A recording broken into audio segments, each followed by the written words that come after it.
water in the bay wasn't blue anymore. It was a thick, oily crimson, clogged with the splintered remains of Spanish galleons and the bloated corpses of men who had thought the Caribbean would be their playground. Cartagena, 1741. The humidity is a physical weight, pressing down on your chest like a lead plate, smelling of salt, wet gunpowder, and the sweet, rotting stench of gangrene. Out on the horizon, the British fleet sat like a forest of masts. 186 ships, nearly 30,000 men. It was the largest naval armada the world had ever seen, and it was pointed directly at the throat of the Spanish Empire. And standing in their way, a single man who was barely a whole man at all. His name was Blas de Lezo, but the sailors called him Patapalo, peg-leg. By the time the British arrived, Lezo was a walking map of every war Europe had fought in 40 years. He had no left leg. He had no left arm. He was blind in his left eye. He moved with a heavy, wooden thud-clack across the stone battlements, his remaining eye scanning the horizon with a cold, predatory focus. He didn't see a glorious battle coming. He saw a butcher's bill that he intended to make the British pay in full. The British commander, Admiral Edward Vernon, was the opposite. He was a man of high society and even higher ego. He was so certain of his victory that he'd already sent word back to London that Cartagena had fallen. He even had commemorative medals minted in advance. They showed Blas de Lezo kneeling in the dirt, surrendering his sword to a towering, triumphant Vernon. Imagine that, minting the medals for a victory you haven't won yet. That kind of pride doesn't just go before a fall. It invites the abyss. As the first British broadsides began to scream through the air, the world turned into a chaos of grey smoke and orange fire. The ground beneath Lezo's wooden leg shook with the impact of 24-pound iron balls smashing into the coral stone walls of the city. Most men would have calculated the odds and looked for a white flag. Lezo, he looked at the narrow channel leading into the inner harbour. The Boca Chica, he knew he couldn't win a fair fight. So he decided to make the very ocean his weapon. He ordered his own ships, the few he had, to be scuttled. He sank them right in the mouth of the channel. Huge Spanish galleons, their hulls groaning as they surrendered to the sea, creating a jagged underwater graveyard of timber and iron. If Vernon wanted the city, he'd have to crawl over the bones of the Spanish fleet to get it. If this story is already giving you chills, hit subscribe. We do this every week. For weeks, the British pounded the outer forts. The heat was becoming an enemy deadlier than the Spanish steel. Thousands of British soldiers, packed into cramped, sweltering ships, began to turn yellow.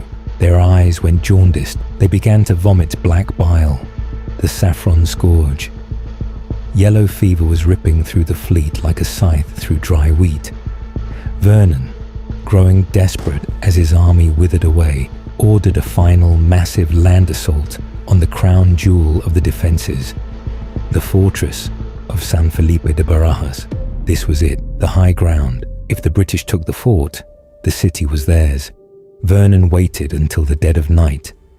He sent his elite troops forward under the cover of darkness.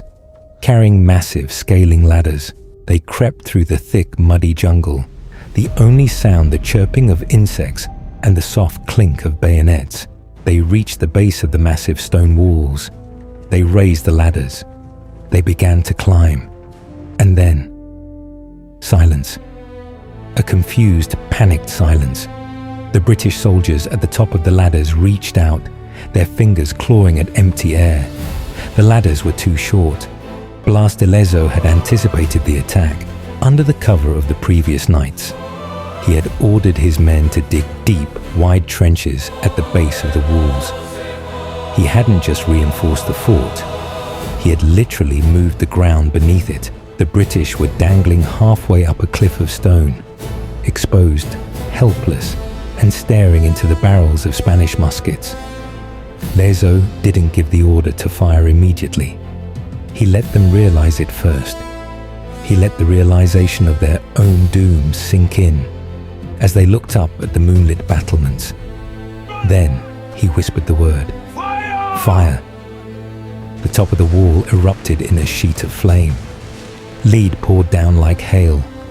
The British soldiers fell like stones, crashing into their comrades below. The trenches became mass graves in a matter of seconds.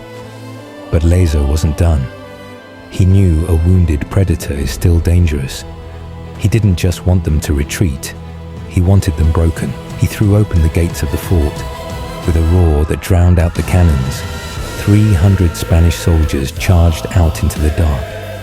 They didn't use muskets. They used cold steel.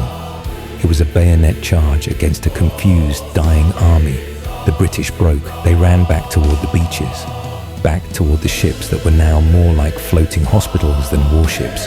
Admiral Vernon watched from the deck of his flagship, the Royal George. He watched his grand dream of empire dissolve into the muddy surf of the Colombian coast. He had more ships than some nations had trees, and he had been beaten by a man with half a body and a handful of starving soldiers. The retreat was a slow-motion nightmare.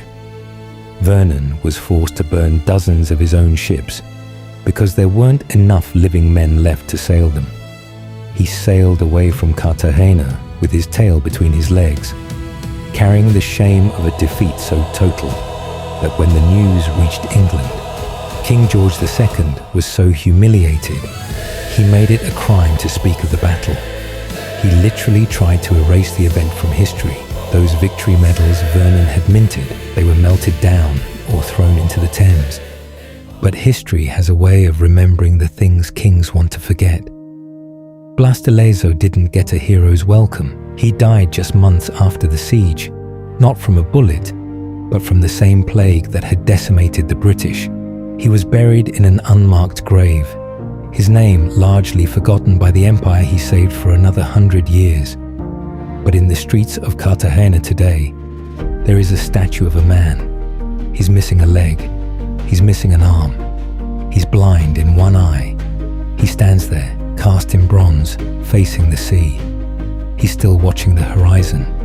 He's still waiting for the next fleet to try their luck, because he knew something that the powerful often forget. It isn't the number of ships you have, or the medals you've minted in your own honor. It's the sheer, stubborn will of a man who refuses to fall, even when he's only got one leg left to stand on. When you walk the walls of San Felipe today, you can still see the scars in the coral stone from the British cannons. You can feel the heat that broke an army of 30,000. And if you listen closely to the wind coming off the Caribbean,